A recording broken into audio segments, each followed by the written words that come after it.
All right, Grand Rising entrepreneurs, nonprofit leaders, come on in. Tell me where you're chiming in from. Tell me the name of your organization, your mission. We have a veteran organization here, Andrew. He's going to introduce himself momentarily. But for now, guys, come on in. He actually went to, and are you still finishing your nonprofit schooling? Yeah. Andrew, Yes. okay, so he's going to be talking all about that if that's something that you've been considering, guys. But for now, tell me where you're calling from. What are you doing this Memorial Day weekend? And tell us a little bit about your nonprofit mission. Have you considered going and continuing your education in the nonprofit area?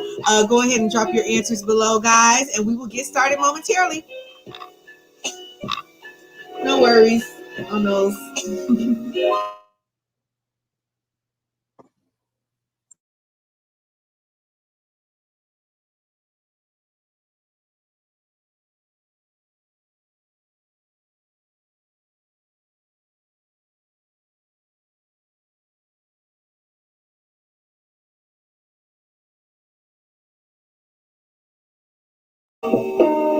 All right, guys, we are going to be getting started here momentarily. But before we get started, Andrew, why don't you tell us a little bit about yourself, why you started a nonprofit, and who your nonprofit serves?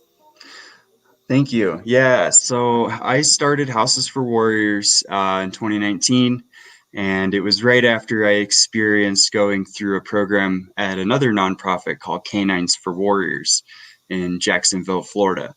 So I spent 3 weeks on their campus. I got a service dog. The experience really changed my life, and not to mention the actual service dog who helps me every day. But really, it was my first experience in a nonprofit, and I had no idea like nonprofits, operated like that, and there were so many opportunities. So I decided that I really wanted to give back in my way, but I wasn't ready to move to Florida. And so I started looking at all the issues that in the veteran community that I could potentially try to help solve. And the big issue was the veteran suicides, which when you really get into why veterans commit suicide, what are the statistics, the percentages? It all came down to a big portion of them had experienced homelessness, over 40%, and that veterans were 5 times more likely to commit suicide if they experienced homelessness. And these are the veterans that couldn't go to Jacksonville and go to Canines for Warriors to get a service dog that could potentially help and cure their PTSD, because they couldn't be in a situation that they could take care of a dog. They could, they were just not ready. And so I thought, man, this is where I can help. I can help people get to a place where they can actually take care of a dog and be in a stable situation where they can go and seek other therapies and other services that are out there. But really, housing has to be first. Yeah. It's the root cause of a lot of issues. If you don't have shelter, that roof over your head, if you don't have a meal every day, if 3 meals a day, and if you don't have, a place to clean yourself and just a place to call home, things can really spiral, and that's what leads to the suicides, a big portion of them. So that's my mission. I'm trying to improve the quality of life for injured vets all over the country, starting here in Colorado, and we're taking a unique, holistic approach to the situation and trying to do what we can. Well, tell us a little bit about your services that you've been providing and any of the services that you'll be providing in the future. Are you actually helping the veterans to link up with housing in the community? Are you all providing the housing and purchasing properties? Tell us a little bit about that. Well, up until now, we have just been able to I've been able to get these guys out of the streets and into a shelter. Okay. We take them, we get them a permanent bed at the shelter, and then we get them over to the Veteran Resource Center where they can apply for the HUD VASH. And that's the relationship between HUD and the VA that provides rapid rehousing and permanent housing assistance. So within 8 to 12 weeks, they can process that application and they get a fresh apartment, but it doesn't have anything. So we we help them get there. We kind of connect them to some mental health and mentorship programs while they're in the shelter, because the shelter is really hard for these guys. And once they get into their housing, we help them get the house furnished, new beds, new furniture, new couches and dishes, and everything they need to really make that place a home. We help them and encourage them to get jobs, to go back to school, to use those VA benefits. And if they don't have benefits, we help them go apply for those benefits. A lot of these guys qualify for disability. We got 50% of all the veterans nationally in the VA healthcare system. And so there's half the veterans just not being treated, not accessing benefits. And so we're trying to kind of bridge that gap and help them navigate that system. Wow. So linking them to the benefits, holding their hand through the process of how to get first that foundation of a home, and then how to make or a house, and then how to make the house a home with their furniture and things like that, and how to take care of it by linking them to jobs, resources, businesses. That's awesome. Exactly. Yeah. And we took it a step further. I partnered with the Colorado Home Building Academy, and all of my vets get construction training free of charge now. When they graduate, they get OSHA certified, they get $200 worth of tools, and they get plugged into a network for job access and apprenticeships. So we're trying to really create self-sufficiency here. And up until last week, we were doing the shelter thing, and we just secured the first lease to our first group home so that we can get them off the. Yeah, awesome. We're getting rid of the shelter out of that process, just because it's too much for these guys. You got open drug use, you got mental health issues, schizophrenia, lots of just theft and destruction of personal property. So every day is just a constant struggle in that shelter. So next month we get to eliminate that. It's exciting. That's awesome. You guys are developing. So you're celebrating this weekend as well, huh? I'm relaxing. Oh, you're relaxing. That's celebrating to me. To me, yeah, definitely. I agree. I'm going into a deep relaxation. I got to finish up some things today. I normally work a little bit on Saturdays, but starting tomorrow and Monday, it's going to be, I call it cave time, where I disconnect from everything. And so I'm looking forward to that. Yeah. So I'm in that same mode. So let's talk a little bit about how schooling played a role in this. And that was one of the benefits that you had, that you were able to obtain the schooling and able to go. So how did that play a role in growing your nonprofit? What do you really feel like? Tell us a little bit, shall I say, from the beginning. When did you decide, you know what, maybe I should go ahead and sign myself up to start taking some classes in this as well? Tell us a little about that. Well, when I started the organization, I had absolutely no money and no experience. So I only had the 3 weeks of experience at Canines for Warriors and the impact it had on my life and how it changed me.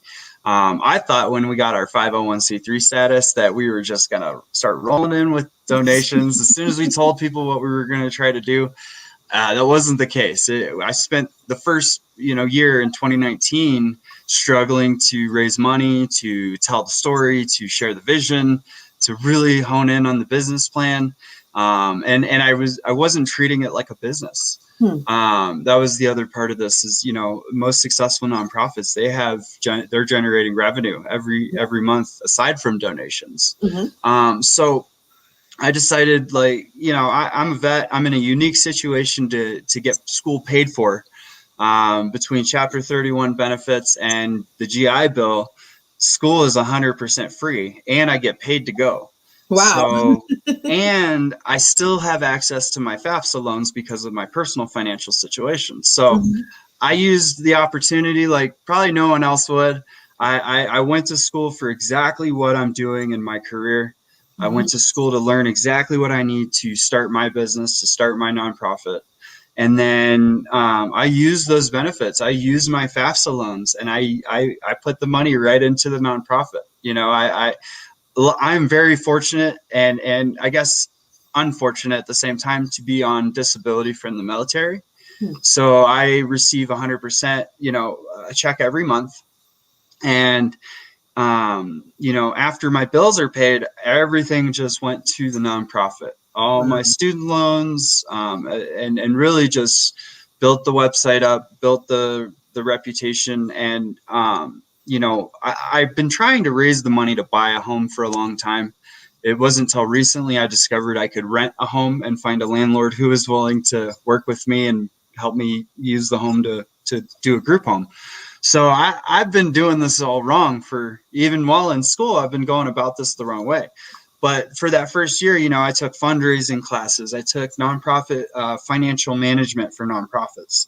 I took high impact nonprofits, intro to human services. I'm going for my human services degree, which is a very broad range of careers. It's everything from addiction counseling to mental health to youth development and nonprofit management. So I feel like it's really good to have these skills, because as soon as I went to human services intro class, I realized this is very necessary if you're getting into nonprofit work, especially with homeless individuals, people with mental health issues. My vets have PTSD, traumatic brain injuries, sexual trauma. So, you're dealing with a wide range of issues. And especially when it comes to mental health, you have to have a good foundation of what you're getting into. Empathy fatigue is a big thing that they teach you, and how to avoid it so that you don't take on all of the emotions and all of that stress from the people that you're helping. This can be a very, very exhausting service to the community. So, just getting that good foundation of psychology, of counseling, of just really business management as well, operating the nonprofit from a business perspective. And because I was going about this the wrong way, I was like, well, how do I get started, helping vets if I can't do more than get them into a shelter? Well, we can create opportunities to get these guys together and do other stuff for other vets. So we started doing like construction projects and renovations and repairs on veterans' homes if they couldn't afford them, or if they had wheelchairs and they needed things changed in the home.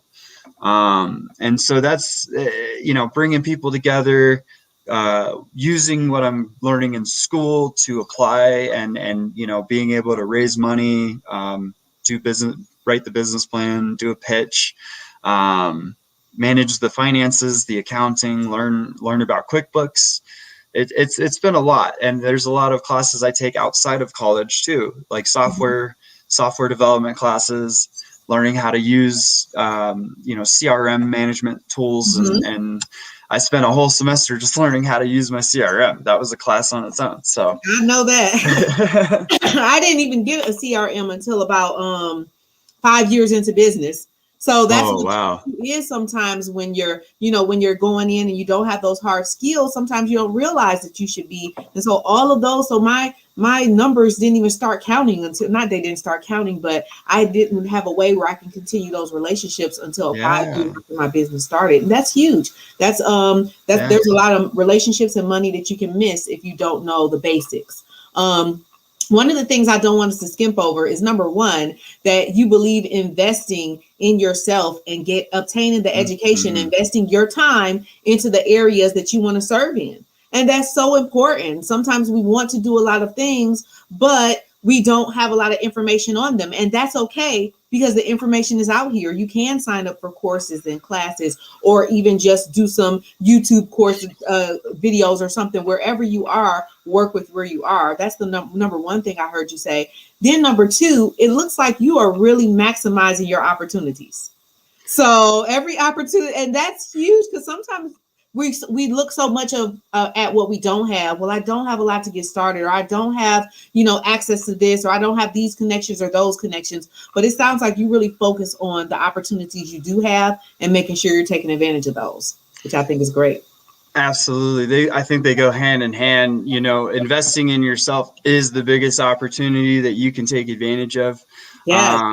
I'm just really creative. I think anybody can be as creative as me. Between the scholarships I get too, a lot of people say, why would you take out FAFSA loans and get yourself into more debt if school's paid for? Well, it's like, these are 0 interest loans for 4 years. Like, I don't have to pay these back until 6 months after I graduate school. So I'm going to take advantage of $5,000 every semester on top of the school getting paid for. I got, And then the other part of that too is, if you're not investing in yourself and you're not finding a creative way to do it, then you're just really making excuses to not do it. Personally, for me, I think that I've had a history in my life of making up excuses and quitting when it gets really hard, and this is hard. Like, without the school, I was struggling to really have any direction, but then taking these classes on fundraising, I'm like, oh, this is how I need to approach fundraising. On a management perspective too, you need to understand every piece of your nonprofit if you're going to scale. Because right now I have 15 hats on plus my school, but as soon as I graduate school, I'm going to start, taking hats off and start giving them to other people. And I know exactly how their job works, what they need to do, because I learned it. I'm not learning this stuff to do it myself. I'm learning this to know who I need to surround myself with. I need to be the dumbest person in the room, essentially, because if I can surround myself with smart people who know way more about each individual aspect of this, that's how I can become a national program and actually solve the issue. Because if you're not trying to solve the issues that made you start the nonprofit, like actually solve them, those are $1 billion ideas that need to happen in order to do that. So, I don't just dip my toes into stuff. I jump in. Like, I don't want to just solve the issue for 20 people. I want to solve it for all 40,000 in my community that are struggling. And if we don't have more people doing this and taking the risk and investing in themselves and in their vision, then we're not going to change anything, and everything's going to get worse. So, Absolutely. like I said, I have a really personal attachment to my mission. As a vet, I've had PTSD. I've been homeless. I've been struggling. I broke both of my legs while homeless. Like, it was a bad time in my life, and I was able to come out of it on top. So, Wow. yeah. And that's your why. It sounds like you are deeply connected with your why. And it's like, I'm going to go at it with everything I have. I'm going to be my biggest donor. So many times, I see a lot of mistakes that are being made in the nonprofit world. We are, a lot of people, and I want one of the questions I want to ask you in a minute is about fundraising. But a lot of people will focus on, okay, I need to get some funding for this, or I really need to get a grant for this. But at the same time, they're not their biggest donor, and they're not putting in the time and putting in the funds and things like that as well. What a lot of people don't realize is when it comes to grants, one of the questions asked is what percentage of your board is donating? Is your board donating? And more than likely, you're on the board as well. And so I think that that's huge, that you're putting basically everything outside of your basic living, and once you're taken care of, putting it into your nonprofit. And money kind of follows and attracts money. So when people see that our leader is putting everything into it, okay, let me put everything into it as well. I'm tied to this mission as well. I want to see this change as well. So now let me take that leadership and put more into it. And you start to attract that team and those donors and those people around you that are reciprocating that exact same energy. So I think that that's huge, a huge point that you made right there. Absolutely. And we have a couple of comments here. We have a question. Do you partner with businesses within your community? Oh, absolutely. In order to do my construction projects and the repairs and renovations for these vets that own their homes, we have to rely on businesses and a lot of in-kind, volunteer, professional services being donated.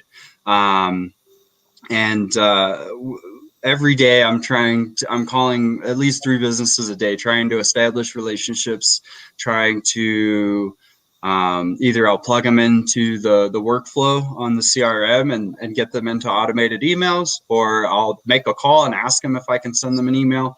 And it takes a lot of time. It takes time to build your reputation, to build trust in the community, to build it's just an effective way to pitch these businesses, to get them to to see that their contribution is going to make a big impact. Yeah. And it actually, we just figured it out.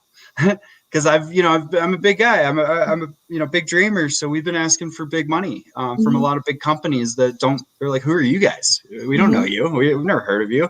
So we're starting small. I've reached a good point where I figured out that for 10 grand, I can open up another group home. Not with this new way to do things. So we're looking between $5,000 and $10,000 donations from businesses now. For every 10 grand, we can put their name on the group home with the plaque, and trying to figure out the difference between a sponsorship and a partnership, a charity partnership.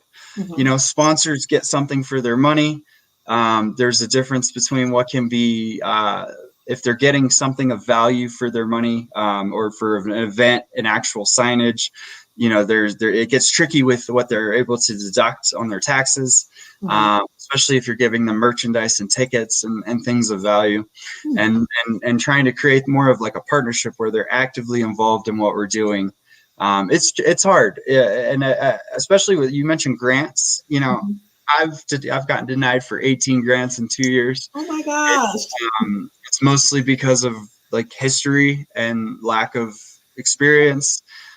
They want to see the program up and running first, a lot of the time, especially the VA. So I see, like, once we hit our 3-year mark, is what I've been hearing from a lot of other nonprofit leaders, that once they hit their 3-year mark, I mean, it's easier to get those grants. So, with how hard donations were for me, we're taking this approach as a business, like I said, where we got to bring in cash flow for the services that we're doing. Fee for service. That's one thing I learned in school. I had no idea. Goodwill, hospitals, even the NFL was a nonprofit for a long time. Like, I had no idea these things. You could use the opportunity. It's much bigger than just getting tax deductible donations. You can really establish a way to make a big impact in your community and a good business. Have services and products as a nonprofit organization. Sometimes people don't realize that if there is something that your nonprofit can do to serve the community that you can charge a fee for, then that's an income stream that does not have as many limits as some of the other ones may have. And I agree with you 100% what you said. Majority of nonprofits that are successful, they have multiple income streams. Grants may be one of them that's coming in at some point in time, but you also have your sponsorships, your businesses, your products and services, and all of these other things. So when you're able to really diversify and build those out, that's when they can all kind of play on each other.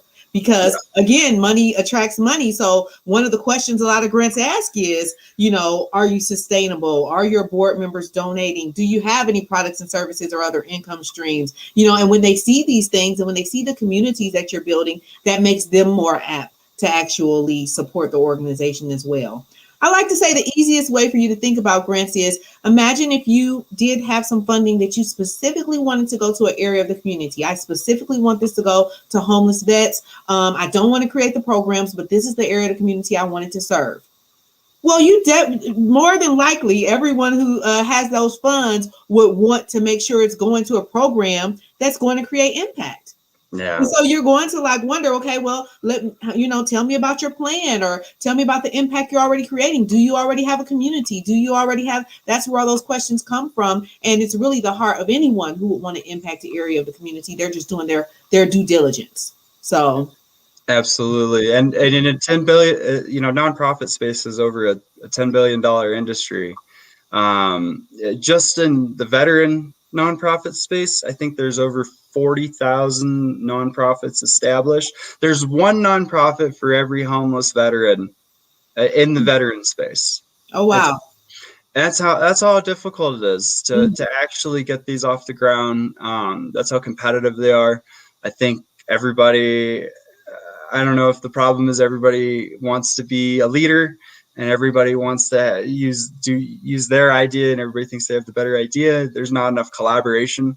I've partnered with 4 nonprofits. Oh, wow. To finish off the question of do I partner with businesses in the community, I'm partnered with more nonprofits in the community than I am businesses. And I'll tell you why, because the collaboration between nonprofits is so key. Like I just said, there's one nonprofit for every veteran that's homeless in the community. That's ridiculous. We shouldn't have that. So, I partnered with Warrior Now, a mental health nonprofit that connects veterans and trains them to be mentors.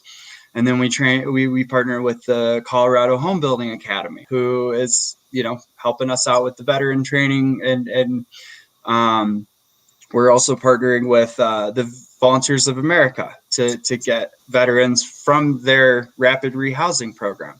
We're also partnering with the VRC, the Veteran Resource Center, and the DAV. And, so all of these partnerships are to creating like a full, all-encompassing approach to the issue, instead of just being about competition and trying to make the nonprofit succeed, make the mission succeed. Everything else will follow.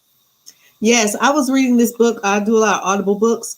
And there's this book called The Earth is Hiring. I would definitely suggest it. And one of the things they talk about is that thinking of business as a hexagon approach, not like just your business, just your nonprofit. How can you create change in this entire area? There are going to be people that you partner with. You're not, there's a saying that goes, if you're trying to serve everyone, you're not serving anyone. So you have a specific area you serve in. So more than likely, there are going to be other areas and other people that would benefit that mission, and you all can kind of benefit each other. So I think that that's a huge piece right there. Like you said, those partnerships.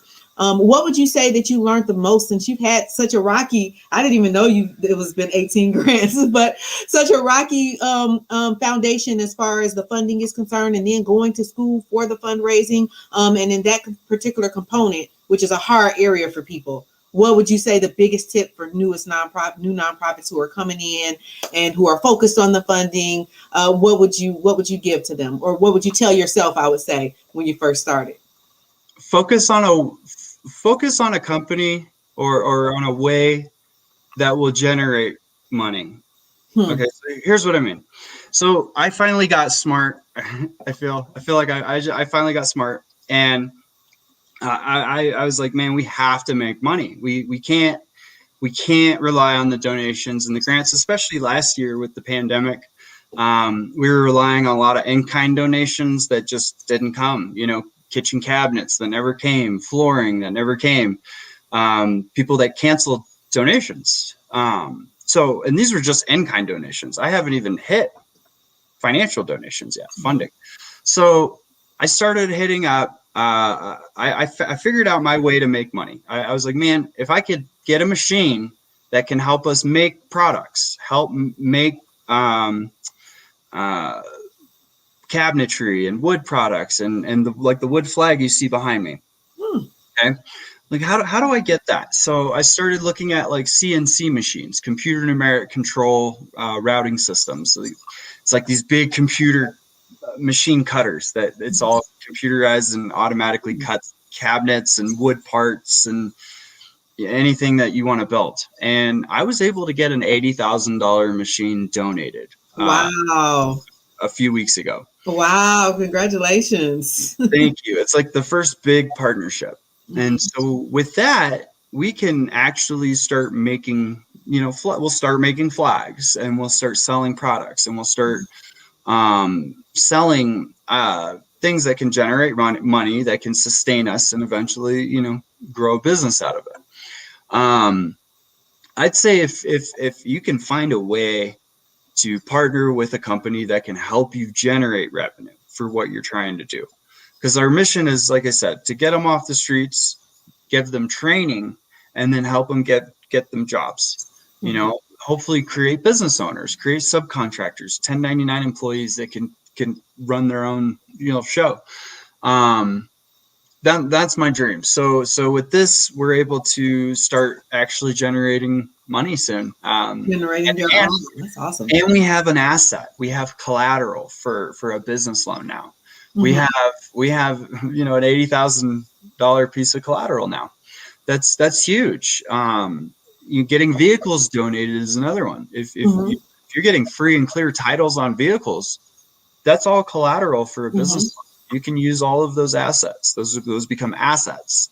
And have a real plan for how you're going to use those loans and use them in a way that's not just going to, fuel the mission, but actually sustain the mission, like you said. Exactly. Because you could get loans and then spend it all on your people, and none of it's going to come back. But you served your mission, but now you're in debt. Right. Or you can use those loans and buy a location where you can receive donations and sell products and sell furniture, whatever it is. Take one out of the Goodwill book, but they're smart. They buy that real estate, Mm-hmm. which becomes an asset. They also Mm-hmm. rent the or they sell the furniture and all the stuff that gets donated. So Mm-hmm. they still have employees, they have workers' compensation, they have benefits and health insurance, they have all that stuff too. It's just like any other business. So Running I it think, like a business, like you were saying there. Mm-hmm. yeah, and that's what the school really taught me too, is we the it's not just plug and play. Even if you know everything about the nonprofit space, like, there has to be certain systems in place. There has to be Mm-hmm. certain procedures and policies, as well as um, something that can generate revenue for the mission. Mm-hmm. That's a big thing. So that's the biggest thing, guys. We were asking about, if you're just joining, we were asking about in the funding, with everything he's learned as a nonprofit so far with funding, the biggest thing that he would say is making sure that you have some control of your income streams. So making one of those income streams something that you control, an actual product or service that you can generate income for your nonprofit organization, so that not only are you asking other people for funding, also receiving business partnerships, also receiving grants, but you also carry and bring in a lot of the income as well. And the great thing about that is, as different things fluctuate, if the grants kind of get a little weird, like they did during the pandemic time, it was like things just change. You won't have to just be depending on one of those income streams. You'll also have your own products and services and things like that as well. So I think that's some amazing advice. Gayla said, has it been more challenging for veterans during the pandemic, for those you serve, as far as the homelessness and um, Yeah, I feel like we're definitely undoing a lot of the work that's been done over the last decade. mm-hmm. Um, I'll throw some numbers out there real quick. So 10 years ago, in 2010, we had 80,000 homeless veterans. Hmm. And at the same time, we had about 22 suicides a day for Right. veterans. And over the last 10 years, we've gone from 80,000 homeless to 40,000 homeless, yet the suicide rate has stayed exactly the same. And our most vulnerable population of veteran suicides were those that experienced homelessness. So with the pandemic, we actually don't know how much has increased for suicide and homelessness, but we know that nationally the homeless rate's rising, especially in dense city areas, dense urban areas. Mm-hmm. We're also seeing definitely a suicide increase in the veteran community, but there's no actual numbers coming out yet. Hmm. Um, that I've seen. I might be wrong. They might have come out, but based on my networks and other leaders in the industry, in the community, we're seeing like somewhere around like 28 to 30 a day now, and that's veterans, active duty military, military overseas. Like that's combined. And as far as the homeless issue, we're seeing more people being isolated. We're seeing, like in Denver, the city kind of cracked down on all the homeless camps, and Hmm. they pushed a lot of people out. So a lot of my vets, I can't locate them. We can't locate half of the homeless veterans in Colorado. There's the other issue too, and as I mentioned, is that half of these guys don't go into the VA healthcare system, so they don't receive their benefits. They don't, it's really hard to know what's happening on that side of the community. Um, I know that with the pandemic, with the lockdowns, and I know the amount of people going to the VA has really reduced a lot. So the people that were in the system that were going to the VA just aren't going anymore. We are seeing a faster response time from HUD-VASH. So they're able to get, instead of 12 weeks, it's now like 7 or 8. Okay. Really good. That's almost a third. Cut the time in a third. But yeah, ultimately I don't know about the funding too. I know that they're trying to increase the funding for the VA for this program, but I know that if they start running out of money, that time, that weight limit's gonna really start increasing again. And yeah, I know that my vets don't like the shelter. So getting these guys off the streets and into the shelter has been difficult. I was only able to convince 2 guys to actually use the shelter, use the permanent bed, and get off the street. 3 other guys stayed on the street until they got their HUD-VASH. And then I lost track of one of them. He just disappeared. I don't know where he is. We're also, seeing a rise in female homelessness in the veteran community.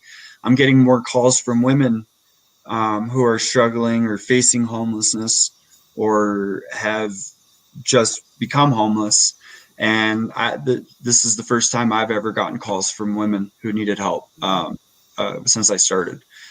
I've had calls since I started that I unfortunately, I have to give them referrals to other services while I was getting going. I didn't have any resources. I didn't have a process yet.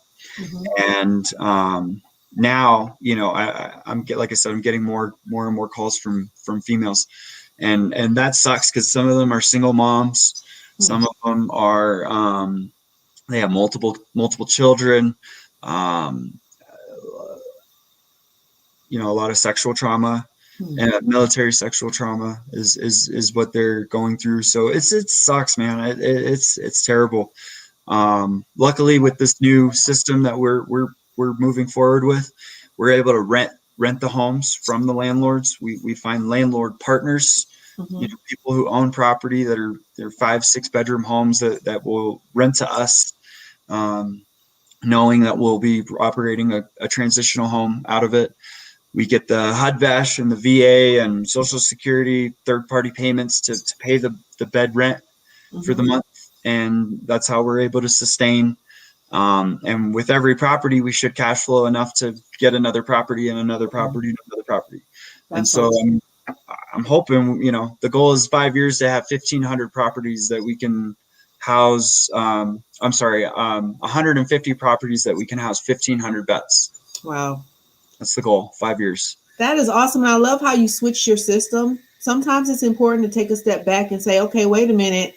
Am I working smarter, not harder? Is there another way to do this? Taking those steps back, that step back is so important. What led you to, or how did you start thinking about it a little differently? Well, in the military, we're taught to adapt and overcome to any situation. And like you said, taking that step back. I had been going and going and going and going and shifting and sidestepping all of my walls that I was hitting with new ideas every time. And then it got to the point where I was like, okay, I need to stop. Hold on. Let me take a break. Let me really take a big step back. And I hadn't done that in a couple of years. I had just been so focused on go. Let's make this happen. And finally, it just wasn't working. And I just started back to the drawing board of like, okay, let's go back and do some more research. Let's see what other organizations are doing this. What are they doing? How are they doing it? Started calling these other organizations and just talking to the founders and the managers, the presidents. And hey, I'm in Colorado. I've been trying to start this nonprofit for 2 years. What am I doing wrong? How did you get your house? Well, we did it this way. And we were doing it this way. And then I came across another program. I'm not going to plug them because they don't want to partner with me, and I paid for their course, but it's a group home course. And they it was actually a very affordable training. One of the most affordable trainings I've seen. It was like $150. And I'm like, okay, well, these guys obviously aren't in it for the money. This must be real. This must be legit. because if what they're saying is true, and you can rent these homes and start group homes and cash flow, 10x your cash flow, as well as helping the people you're serving, I'm like, okay, this doesn't seem real. Let me buy it and see and for sure it was legit. These guys really aren't in it for the money. It's about helping people. They teach you how to rent these homes, operate the group home. They help you with the contracts, templates for everything, marketing tips. And within 6 days, I had my first group home and my lease signed. Wow. What? Like, I just spent 2 years trying to raise money to buy a house. And I mean, I tried to buy a school. I tried to raise millions to buy a school to renovate for 50 apartments. Like, I mean, I was trying to go big. I tried to raise money for a mansion, $1 million for a mansion instead of 15. It was dropped. I kept just reeling back the dream. And reeling it in, and I'm like, okay, what's more tangible, what's more realistic, what can I actually put my hands on and get accomplished? And then I found this, and it's like, oh, this is like step one that I should have taken 2 years ago. And then I could have, so yeah, it's all about really just figuring out what you can actually achieve now, instead of, don't wait 2 years to, trying to chase the big dream. If you can achieve the smaller dreams first, it's kind of backwards from everything I learned from, entrepreneurs and these guys that teach the 10X rule, 10X your dreams, and then you'll achieve, if you only opposite. Yeah. So that was a great way to verbalize that. I agree with that 100%. And I see it all the time. Someone will have a dream that they really want to touch single moms, but they have 2 or 3 single moms in their inner circle. Start there, remembering that your mission is the mission to serve individually. You know what I mean? So if you can, like you said, start small, it can kind of grow from there. Sometimes it kind of feels like your vision is so big that you're living in that big vision world and you're missing the attainable steps that can happen right now to get to it. So you just kind of have to size those goals. How can I serve today? Yes, that can still be the vision, and that can still be where you get the place that you get to at some point in time. But what tangible step can I take today to start serving? So that's awesome.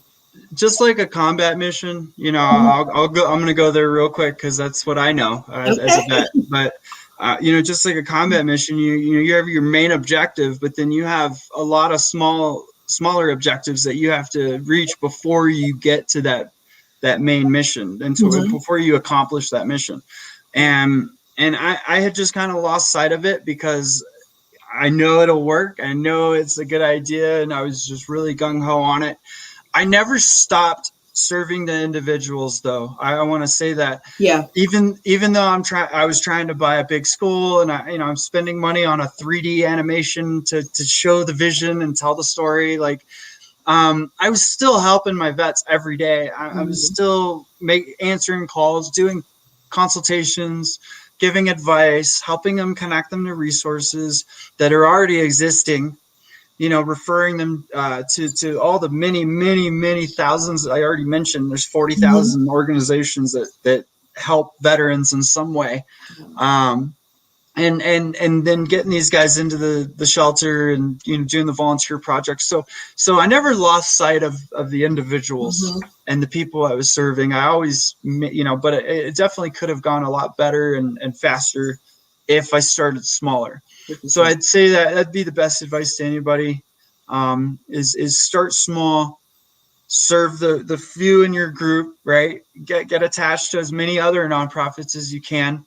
And especially if you find an organization that's already doing what you're trying to do.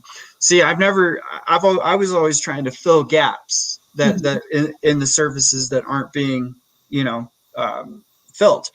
And so, but I never, it doesn't make sense to go start your own organization and put all that work in to start something brand new if there's already an amazing, successful organization out there that you can go work for, and you can, and serve in another way. But that's a hard pill to swallow, but it's so true.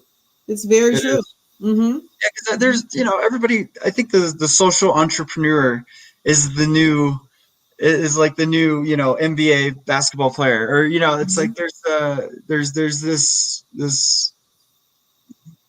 I don't know, it's like the new CEO, that everybody wants to feel and be a part of, and I get that. I'm the same way. So, well, just make sure you're adjusting the mission based on the needs that need to be filled and the gaps that need to be filled, and don't try to replicate and fill the same needs that these big organizations are already doing, because you'll Exactly. never compete. And that's how you stand out. That's how you stand out. You find out, okay, where's the problem? How can I solve? How can I make this smoother? How can I see? And a lot of times you see the problem from going through the different services and things like Yeah, that. So that's why it was so important that you continue to keep that connection with the individual, because then you always had to hear the ear to where the actual problems were and how some of the programs maybe that they had, they weren't able to get them fully connected with the resources they need. Okay, now how can I make it even more attainable for them, because ultimately sometimes there are large organizations that put out certain programs and things like that, and they sometimes they lose their effectiveness, but they don't yeah, realize that until down, they're like, why isn't this program working? And sometimes it takes someone coming up and having that background that they link to the community with, to kind of fill in those gaps and fill in those holes. So I think that's a very important thing to kind of like just highlight, filling in the gaps, which takes research, making sure you're actually researching the area yeah. you're serving so that you can know what are the areas that I need to serve in, and where are the gaps, where what are the areas already being met, and where are the gaps where I can serve. If you can properly fill that gap that other services are falling short on, that aren't filling and they're not serving, then as you fill that gap, you will start working with these organizations, with these big Mhm. organizations. That's what's cool, is like, because these guys aren't doing it. These guys aren't really doing it, but it's needed to complete the services and to complete the transitions, or to complete the overall, like, holistic, health of that person. And so that's what, like, as soon as we started doing our repairs in the construction project, I started finding out that there's organizations that build homes for vets. Hmm. There's organizations that donate these, like the Gary Sinise Foundation, Homes for Our Troops. However, they don't repair existing homes. Hmm. Then I found another one, Purple Heart Homes, who they do a lot of renovations, repairs, volunteer coordinating. So we just started filling those gaps, and started working with Purple Heart Homes to help these guys, that didn't qualify for VA benefits, that didn't qualify for grants and repair loans. And it's really cool when you can actually work with these other organizations, and eventually get to their level. In the business world, they call that like co-branding. Like if Co-branding, yeah. they're if you have a nonprofit organization, if their mission is to veterans, your mission is to veterans. It's basically you all figuring out, well, how can we serve the veteran the best? So what are the programs that I serve that are the best that I'm able to serve them? Then what are the programs that these other organizations offer that also serves them? And like you said, nonprofits whose heart is truly for their mission love that. They want to partner with organizations. They want the Mhm. veteran to be served, or they want the single mom to be served. They want the youth to be served. And so that's the overall mission. So when you can find ways to link together with that, that's amazing. Thank Yep. you so much, Andrew. We Yeah, thank you. appreciate it. Yeah, honestly, school made it all this possible. So Wow. just to touch on that again, like, if I didn't go to school, none of this would be happening, and I How much definitely longer do you recommend have? it. Huh? How much longer do you have? Well, how long of a program is it? It's I'm going for the full bachelor's, so it's 4 years. It's I 4 years. just finished my second year, so Okay, yeah. gotcha. And then what type of commitment is that? Are you full time? Yeah, full Oh time. wow. Everything shifted to online Okay. last February, mid Mhm. semester. So that was an adjustment. I actually took a semester off. Otherwise, I Mhm. would have been in my third year already. Mhm. But I took an online class on how to do online classes, and Oh it was through YouTube. It was free. wow. Mhm. Easy to, there's a ton of them. If you just go online, say how to take online classes, there'll be a ton Mhm. of, like, online courses on how to do it, but that really helped. And then I was able, no partying, no going out, no, not a whole lot of fun going Had on to cut some things. unless it's like a nonprofit event. I'm not doing it. That's why I'm able to go to school Wow. full time. So yeah, but I'm again, going to ask you for a time management tip, but you just gave one. I'm getting paid to do it. So Yeah. it feels like a second job. That's all. Awesome. And so as far as funding right now, like you said, congratulations again on that, the home that you guys got. So you're going to actually be able to have your own housing. So they don't have to go to the shelters and things like that. Is there a specific area you're raising funds for? And guys, we will have Andrew's links below, the website link where you guys can go on and donate and find out more information. Also, I know you mentioned that you're going to be making some pieces. So those I'm assuming will be on the website coming up here soon as well, correct? Yep, that's correct. We're raising we're doing a $10,000 fundraiser for the house that I just signed the lease on. We need to buy beds and mattresses, kitchen supplies. Like, we're getting a lot of that donated, but we just want to make sure that we have everything we need, that these guys have everything we need. They need to, be comfortable in the home, and we'd like to get them, some nice TVs and maybe an Xbox or something, just to, make it a home for these guys while they're there. So that's at housesforwarriors.org. Got the donate button on the top, and that'll be the best way to do it. Awesome. Well, thank you so much for coming on and sharing all of these tips for those who are thinking about going to school for nonprofit services or nonprofit management, or even those who may be thinking about just taking a class or two, a community college class or something like that. I'm sure this gave them some information to determine whether or not they want to move forward with that, and what type of value they may have in that. And thank you so much for serving, and then for now serving your fellow veterans as well. That's amazing. You've got that double service. So I really appreciate it. Thank you guys for watching and joining in with us. We will be live again next Saturday, and then our June calendar is coming out. Happy Memorial Day weekend for everyone. We know me and Andrew, we're going to be on our quiet time. We're relaxing, but whatever you guys are doing, I hope you're taking some time for self-care. Maybe this may be a time and you may feel urged to reset, like we were talking about, to kind of take a step back and look at things. I'm really, really big on kind of when the world is sleeping and when the world may be partying and stuff like that. Those are my best step back times, because they're not asking questions and things like that because everyone's off. So I get to step back and say, you know what? Is there a way that I'm working this a little hard? Is there a way I can look at it a little bit more simply? And whenever I ask that question, every single time an answer comes up. And I'm like, you got one more?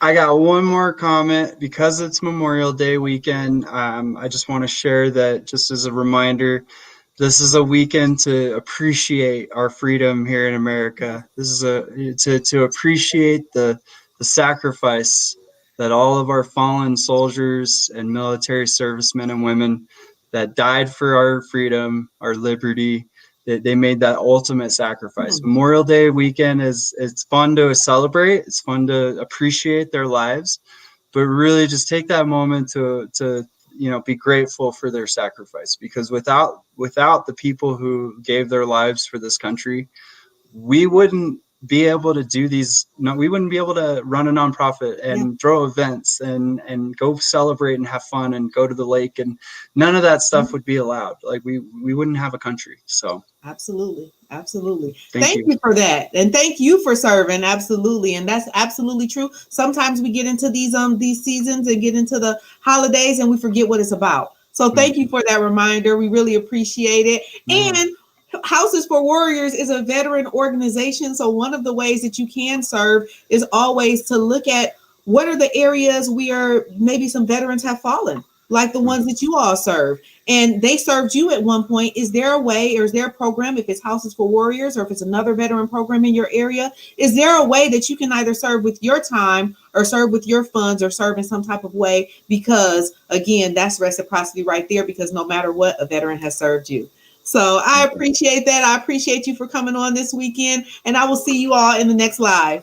And all the links will be below, guys. All of his links will be below, so you guys can click in as well as the social media links. All right. Thanks, have a good one. Thank you. Bye.